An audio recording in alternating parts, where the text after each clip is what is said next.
네, 이번 시간에는 여러 개의 클래스가 있는 레이블을 뉴럴 네트워크를 통해 트레이닝하는 방법을 알아볼 거예요. 그 안에서도 원핫 인코딩, 이걸 하는 이유에 대해 알아볼 거예요. 데이터를 여러 개의 클래스로 나누는 일은 뉴럴 네트워크가 매우 잘하는 일이기도 해요. 엠니스트 데이터셋 같은 경우는 10개의 클래스로 나누어져 있고, 이미지넷 같은 경우는 1000개의 클래스가 있어요. 나중에 배우겠지만 제너레이티브 랭귀지 모델 같은 경우는 여러 개의 클래스가 있는 토큰 단위로 분류하도록 트레이닝을 해요. 그러니까 한 번만 제대로 알아두시면 나중에 여러 곳에서 쓰임새가 많아요. 여러 개의 클래스로 분류하도록 클래시파이어를 트레이닝하는 것은 두 개의 클래스로 분류하는 경우와 비슷한데, 핵심적으로 다른 부분이 몇 가지가 있어요. 그 중에서 먼저 레이블 데이터를 다루는 법에 대해서 알아볼게요. 미리 준비한 데이터를 살펴보도록 할게요. CSV 파일로 데이터를 준비하였는데 인풋은 X와 Y 두 가지고 레이블은 0, 1, 2 세 가지예요. 이번에 사용할 예제 레이블은 세 가지지만 나중에 레이블이 10개, 1000개, 10,000개인 경우 모두 적용 가능해요. 어쨌든 이렇게 구성이 되어 있는 데이터를 디스플레이 해볼게요. 데이터를 다운로드 받고 CSV 파일을 로드해요. 데이터 XY와 레이블 0, 1, 2가 있는 걸 확인해요.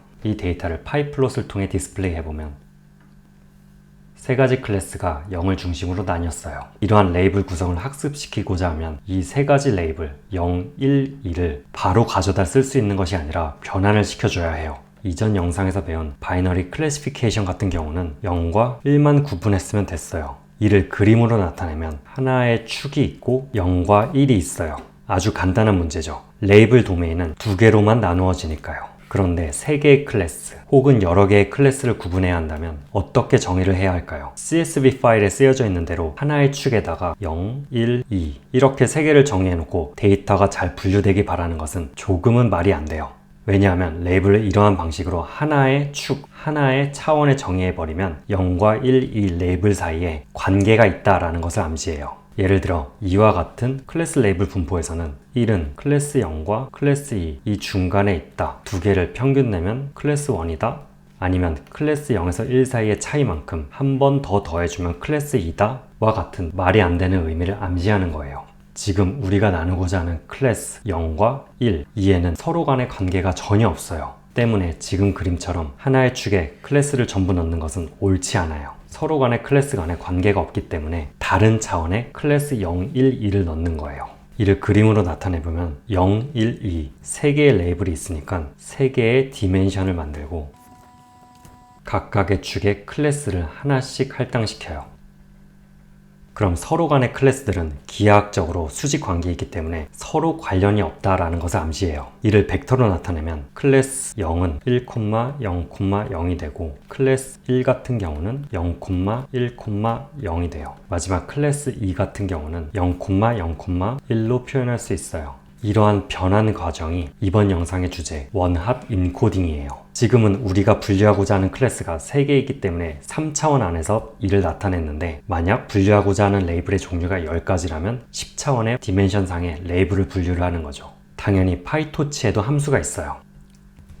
카테고리스에 토치 텐서 0, 2, 1, 3을 넣고 이를 원핫 인코딩으로 표현하면 이와 같은 아웃풋이 나와요. 이 벡터를 다시 그림으로 나타내면 0, 2, 1, 3이 들어있는 텐서가 원핫 인코딩을 통해 4개의 차원이 있는 매트릭스가 만들어지고, 첫 번째 0은 1, 0, 0, 0, 두 번째 로우는 0, 0, 1, 0, 세 번째는 0, 1, 0, 0, 네 번째는 0, 0, 0, 1.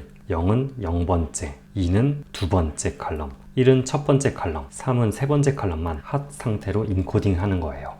이제 우리가 가진 레이블 데이터에, 그러니까 이와 같은 데이터에 원핫 인코딩을 적용해 볼게요. 데이터 토치는 데이터를 그대로 가져오고 레이블 토치는 레이블을 그대로 가져와요. 현재 상태의 레이블 토치의 모양을 출력해 보면 5000개의 로우만 있는 것을 확인할 수 있어요. 만약 이게 레이블 스토치라면 5000개의 데이터가 있고 0, 1, 2까지만 쓰여 있는 벡터인 거죠. 이를 원핫 펑션을 통해 인코딩을 하기 위해 클래스의 개수를 셀게요. 이는 레이블 스토치의 유니크라는 펑션을 통해서 전체 개수 확인이 가능하고, 레이블 스토치는 원핫 펑션을 통해 인코딩이 가능해요. 이렇게 바뀐 텐서의 모양을 출력하면 5000개의 로우, 3개의 칼럼, 5000개의 로우와 3개의 칼럼이 이러한 형태로 인코딩이 됐을 거예요. 각각 레이블에 맞는 칼럼이 핫 상태로 변한 거죠. 이제 원핫 인코딩이 된 레이블을 가지고 뉴럴넷을 트레이닝 시켜야 되는데 영상이 길어진 관계로 여기서 끊을게요. 이번 영상을 다시 복습하자면 멀티 클래스 레이블의 경우 각 레이블 간의 관계가 없기 때문에 기하학적으로 서로 수직적인 관계를 만들어내기 위해 각각 다른 디멘션으로 매핑을 하였고 이를 원핫 인코딩이라고 불러요. 그럼 이번 원핫 인코딩 영상은 여기서 짧게 마무리하고 다음 시간에는 멀티 클래스에 적용할 수 있는 로스 함수 크로스 엔트로피에 대해서 이야기할게요.